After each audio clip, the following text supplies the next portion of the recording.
What's up, guys? Welcome back to a brand new video.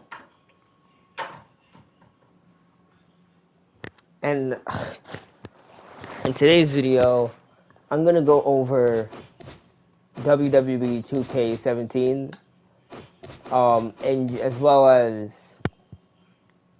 making some show intros. Now, I'm gonna go over the arenas.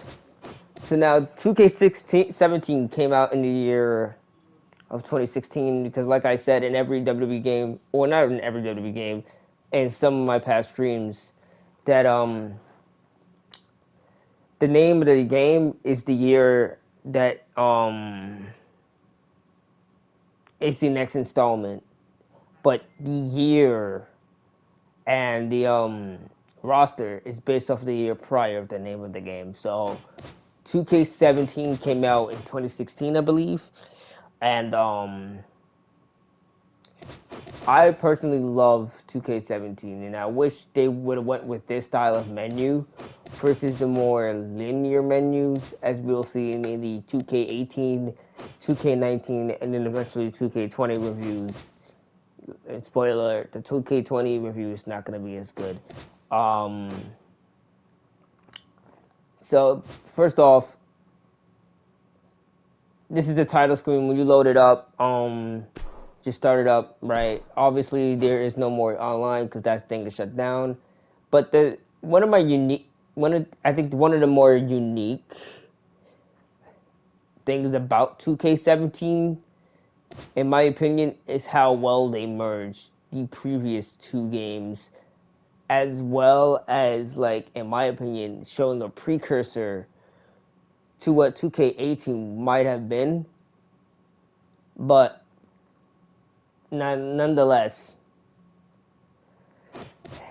when you look at the menu, it's just an empty studio, and as you see, superstars randomly will walk on screen and walk back out of fade to black, as you see Dean Ambrose right there, who's no longer a part of the WWE. So let's go over to the menus. You have the play menu, aka exhibition, for all you older fans who grew up with the older WWE games like myself. You have your standard 1-on-1, your standard 2-on-2, your triple threats, your fatal four ways, your six mans. I think they included handicap matches, your Royal Rumble, and your tournament modes, which are let's go over it. For normal 1-on-1 matches, you have the normal 1-on-1 match, which basically means pinfall, submission inside the ring. There are countouts, there's disqualifications, da da da da da. Rope breaks are included, all that goodness. You have false count anywhere, which is I feel like the false count anywhere match should be no holds barred, and just keep it like that, or have it been like what it was this entire time, called hardcore. Basically, a false count anywhere match is a match in which two superstars compete in. Obviously, it's a 1-on-1 match. However, unlike a normal match, a false count anywhere match is very similar to an Extreme Rules match and a no holds barred match. And I'm gonna go over all the match types. So we're gonna go over the normal ones, which is basically a normal match could be. We're gonna go over the disqualification enhanced matches, basically matches with DQ that follow the normal rule sets. So which is obviously 1-on-1, which is normal. Then you have Ironman and submission. These submission, Ironman, and regular match are all matches that have disqualifications enabled because they follow the normal 1-on-1 rule set. Now, let's go over all the no DQ matches, which are false count anywhere. And basically what this is like a no holds barred match. Okay, so basically a no holds barred match, Extreme Rules match, and a false count anywhere match are basically the same thing. The only difference between a false count anywhere match and an Extreme Rules match or no holds barred match is that literally falls count anywhere. Basically, what this means, a pinfall attempt or submission counts as a fall, and it can be done anywhere. It can be on the stage, it can be backstage, it can be in a locker room, it can be in the crowd, it can be anywhere, and even in the ring itself too. Anywhere that you can play in the game, that's where you can score a pinfall or submission. Disqualifications and countouts do not exist, hence why it's called false count anywhere. Because if it was countouts, the stipulation where submission and pinfall attempts can be done anywhere would be pointless because you'd be counted out. Hence why it's called false count anywhere. A backstage brawl is a normal one-on-one match, except you do not start in the ring. You literally start backstage, hence the name. And it is a no disqualification match type because there's weapons everywhere. But fuck it, there are no rules in a backstage brawl. It's like a street fight, right? Now, an Extreme Rules match is very, very similar to a false count anywhere match, but not. Unlike a false count anywhere match, you can fight anywhere in the arena. You can fight backstage, you can fight in the crowd, you can fight in the ring. Wherever you can fight, you can fight. However, weapons are very much encouraged. Weapons are like the primary focus of this match type. Unlike false count anywhere match where they can be introduced and can be used, an Extreme Rules match encourages violence, right? As well as the added stipulation that falls do not count to anywhere in an Extreme Rules match. So you strip down the false count anywhere portion of a match while keeping the same components of being able to fight outside the ring and stuff like that, and you get an Extreme Rules match. No DQ, any weapon isn't encouraged. You can fight outside the ring, fight anywhere. But pinfalls and submissions must be inside the ring in order to count. A ladder match is very self-explanatory. But for those of you who do not know what a ladder match is, basically a ladder match, you start off... You gotta get the clothes.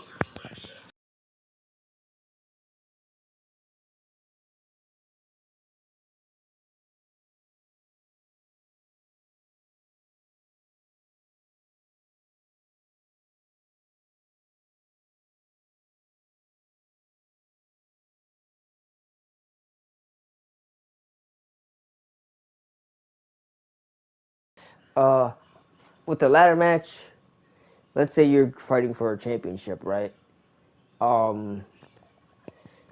Instead of the championship match being defended and the champion coming out to the ring with said championship, these prize, whether it's a championship briefcase or a contract, or rather whatever it is, will be suspended above the ring. The objective is the first superstar to climb the ladder and retrieve whatever is hanging above the ladder, or above the ring rather, is the winner.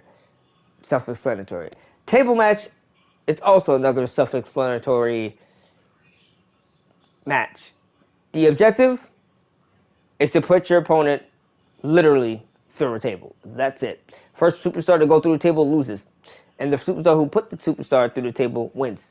So, it's very self-explanatory. Now, a TLC match, or otherwise known as Tables, Ladders, and Chairs match, is the exact same thing as a ladder match. However, in a TLC match, a table is encouraged as well as a chair, but they are not the primary way to win. Again, it's a ladder match with tables and chairs incorporated. Now, you may be thinking, what is the difference between a Hell in a Cell and a steel cage, even though they're both cages? Well, let me tell you this. A steel cage match is similar but different from a Hell in a Cell match. The objective, there are two actual objectives in a steel cage match. Those being pinfalls and submissions, or DQ, because you can disqualify. Well, technically you can disqualify yourself in a steel cage. No, you can't. A steel cage match. These are both no DQ matches, by the way. Um,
So basically, I'm back. Basically, a steel cage match is a one-on-one match, but unlike a Hell in a Cell match, the steel cage just covers the surrounding area up and on the apron of the ring, whereas Hell in a Cell encases the entire ring and then some, with some room to fight in. Basically, the objective of a steel cage match is to first person to climb the cage or escape the cage or score a pinfall or submission wins the match. The same thing applies with the Hell in a Cell, but unlike the Hell in a Steel Cage match, a Hell in a Cell match does not require you to exit the cage in order to win. If you do exit the cage, it creates more chaos and more controversy and stuff like that, and it's more violent. But that is not the way to win this match. The way to win this match is to either knock your opponent out, win the match via pinfall or submission.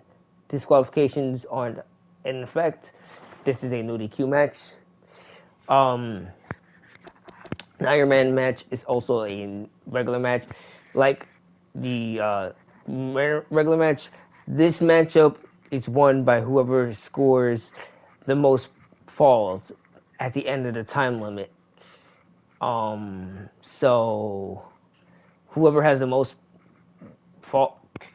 falls, either pinfall, submission, count out, or disqualification, is the winner of the Ironman match. Last man standing match basically is the first person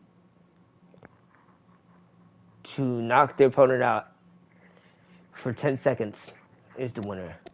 No holds barred match is like an Extreme Rules match, but everything's encouraged. Literally everything's encouraged, but you still have to win in the ring. In a submission match, basically you just win by making your opponent tap out. So the same thing applies here. Only thing is with an elimination match, it's basically whoever first team to get fully eliminated when both participants are either counted out, disqualified, pinned, or submitted to win the match. That's it. And then you have your triple threat matches, fatal four-way matches, your six-man matches. My favorite is the Battle Royale on Elimination Chamber. Basically, a Battle Royale is 5, 6, or 8 men, but in this game there's only 6, into the ring at one time, and it's like a mini Royal Rumble. There are 2 ways to win a Battle Royale. It can be elimination based, where basically you are eliminated if you're pinned or submitted, or if you're thrown over the top rope and both feet touch the floor. In an elimination chamber match, 6 men enter the ring, 6 men enter the chamber. 2 men start off. The other 4 men wait in their pods, and at a certain interval, 1 man comes out of the pod until all 6 competitors have fully entered the match, and the last man standing, basically the last person in the ring, not really in the ring, but the last person left in the match, is the winner of the Elimination Chamber. You can do this for a title, which makes the stakes even higher. Basically, if a champion is in a Elimination Chamber match, it adds more pressure because now you have 5 other contenders who want to make sure you're eliminated.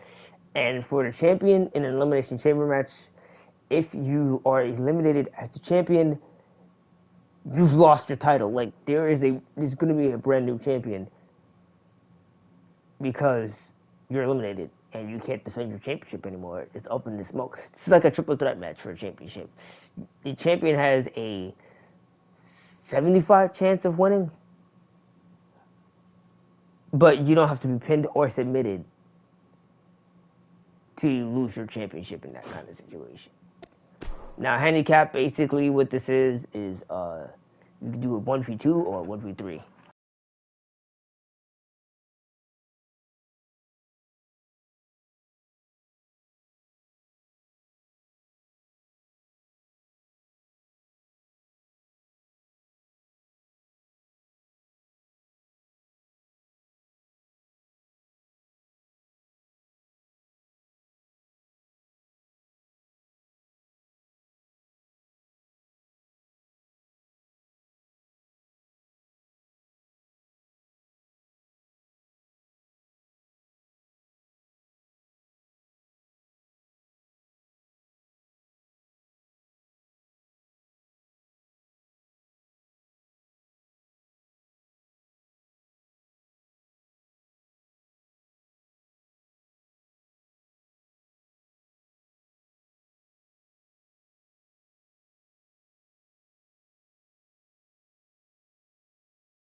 So back to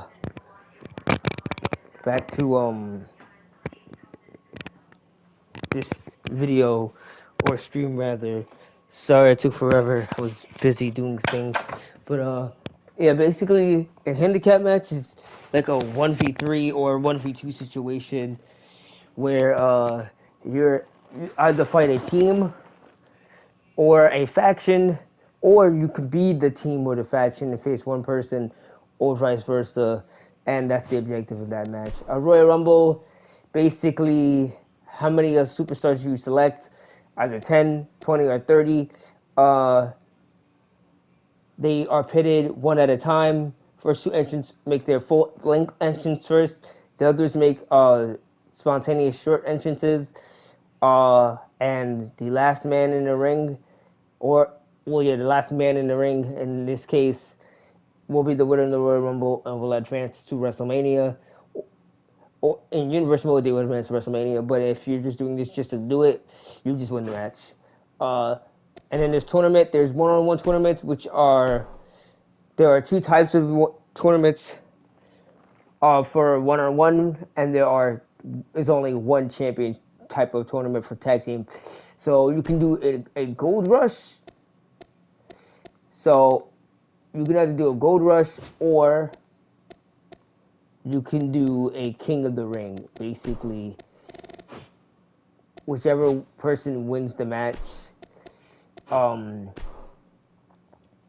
is the King of the Ring or the Queen of the Ring, right? So you can either I'm gonna go over the championships now. So yeah, there's one, those are that, and then there's 2-on-2, basically the Dusty Rhodes Classic, or you can fight for a tag team championship as well as like a tag team gold rush. So yeah. Now my career is basically I think this is the third game in the series that featured my career, and this is the last game in the series in which my career was a thing that you could use your created character from outside of this mode and import them. So there's two things you can do in my career. You can either create your superstar from scratch and start my career, or you can either import the superstar that you've already created. So basically you'll start your career off as the superstar that you've already created. The original superstar that you've imported won't be deleted or anything. They won't be gone. Their save data and everything that you created on that character will still stay. However, when you import this character, the moves that they have, the entrances, the abilities, their skills, and if they're in any tag team or faction, will be changed to match that of the settings from my career. So you are limited. Even though you have your character, you are limited. So let's go into universe mode and check this out. I think there's only enough of the prelims. Well, hold up. That because I'm already in that one. All right, let's go to a new one. So in universe mode, you have 3 slots. This is the current slot I have. Let's go in here and create a new one just for the sake of this video, right? So you have the calendar. So let's see what show is on for tonight on Monday Night Raw. You have the main event, which is Finn Balor versus Brock Lesnar, Roman Reigns versus Seth Rollins, Charlotte versus Sasha Banks, a triple threat match between Darren Young, Triple H, and Titus O'Neil, the New Day versus the Dudley Boys, the Golden Truth versus the, I forgot what these niggas' name were, and then you have a problem from Rusev.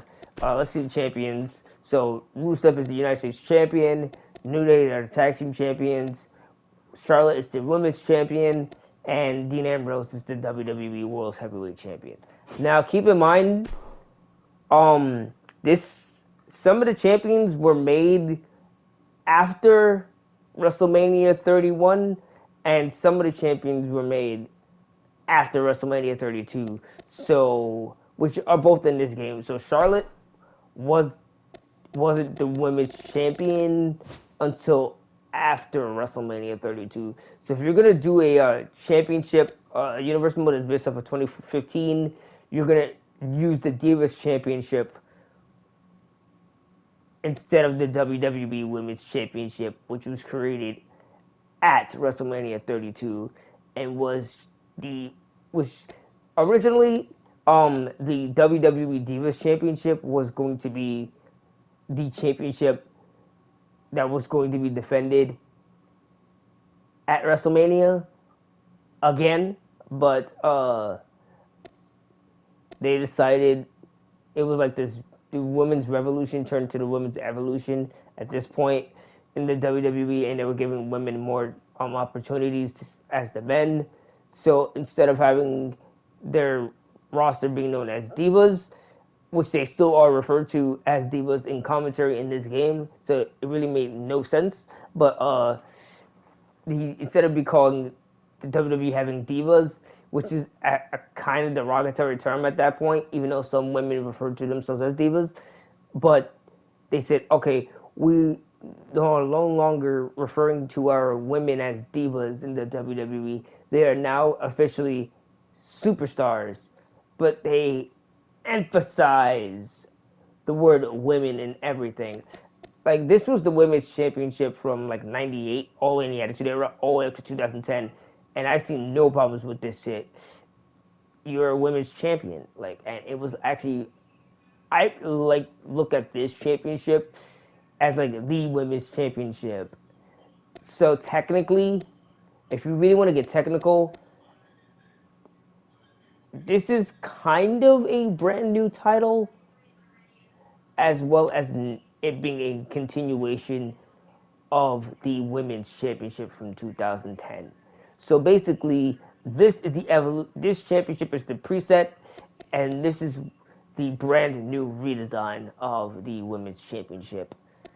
Don't think this was made from this. This is not it. This championship is not in the lineage of this championship. It's from this one. These are two separate titles, by the way. So yeah. Let's see superstars.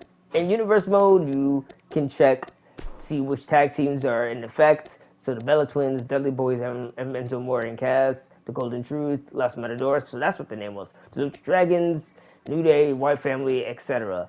Right? You can see your superstars, all the superstars that are in the game, or that you have selected for Universe mode, from Alicia Fox to Xavier Woods.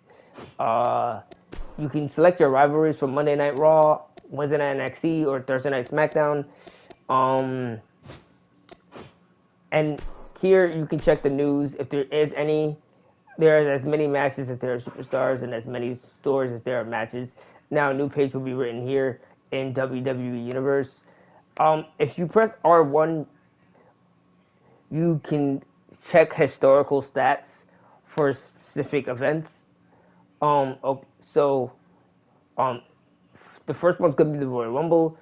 So Roman Reigns sits at the default. This is default. So default, Roman Reigns has the most eliminations at 12, and the most time allotted was Hunter Hearst Helmsley, even though Rey Mysterio lasted longer.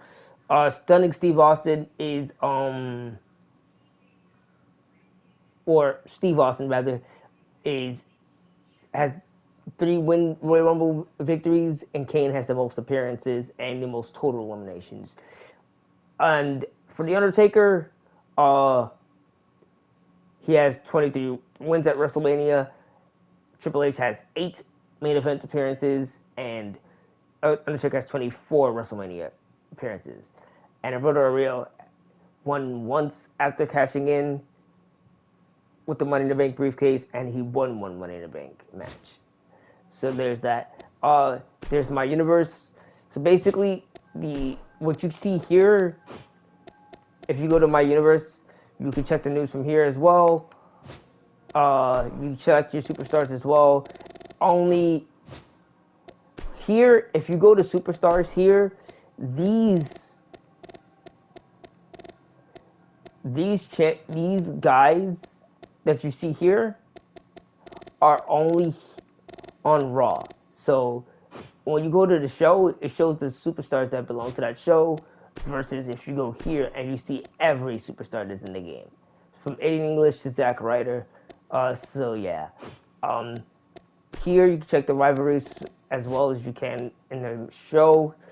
Here you check the shows, and so default when you go here, you have Raw, Main Event, NXT, and SmackDown. And let's go over all the championships.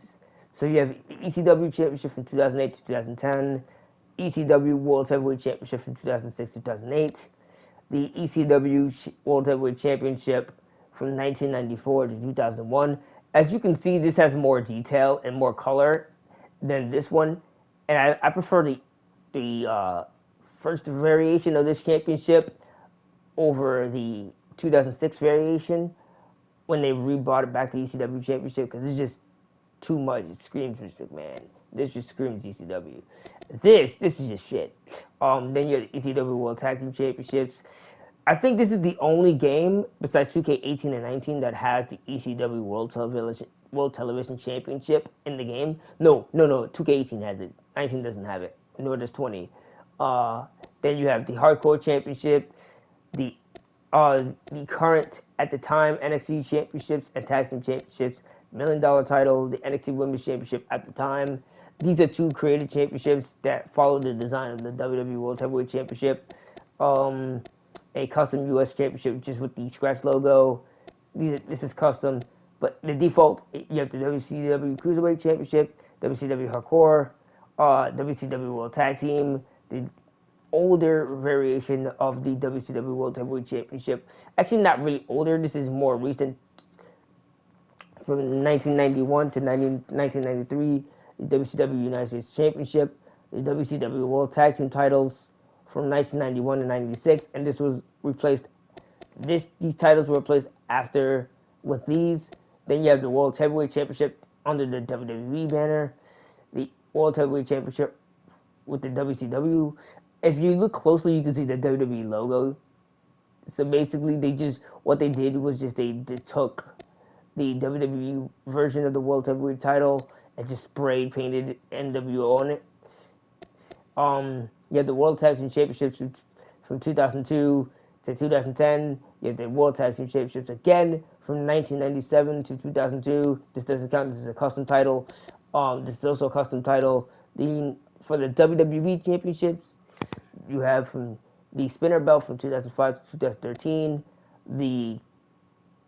I'm gonna call this the Rock, the modern WWE Championship from 2013 to 2014 until they changed it to this.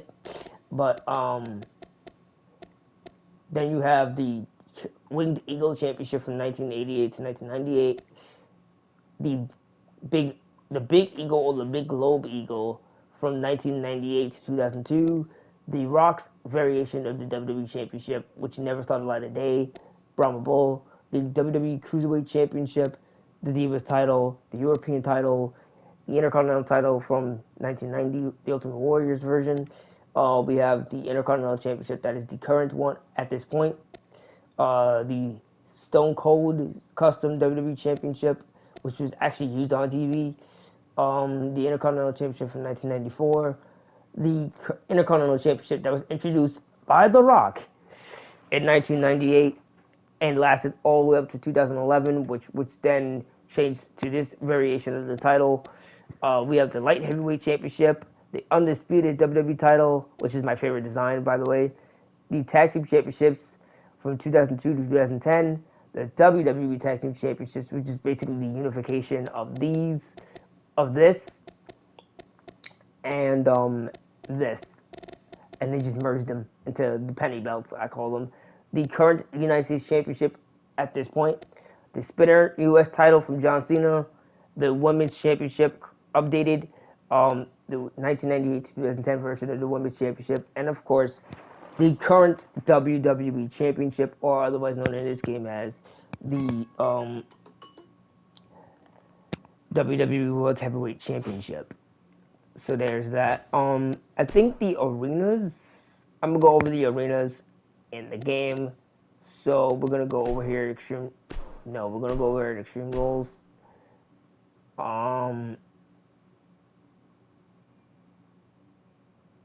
Gonna go over all the arenas.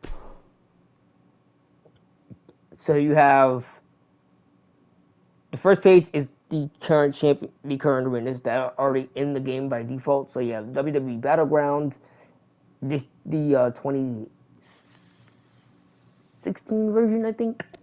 The 2011 pay-per-view Capital Punishment, which never saw the light of day again after this game. ECW November to Remember, 96. Elimination Chamber, the current Elimination Chamber in this game. 1996 Halloween Havoc. 1999 Fully Loaded. The defaults, Fastlane, Extreme Rules, Hell in a Cell. WWE Live, 1991 from Madison Square Garden. WWE's Main Event, Money in the Bank. NXT TakeOver Dallas, NXT TakeOver Brooklyn 1.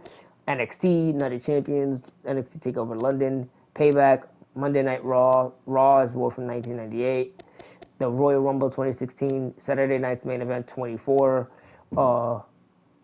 SmackDown, SummerSlam, TLC, Survivor Series, Superstars, SummerSlam 1988, which I have to unlock. And yep, now I have every single purchasable event arena. WCW/Japan Super Show 1, WCW Bash at the Beach, WCW Classic Champions 25, WrestleMania 31, and WrestleMania 32. And then you have my custom arenas that I've created already. So yeah, there is that.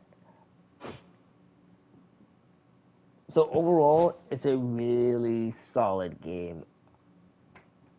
And I'll see you guys in the next one when I create my own custom videos for shows. See you later.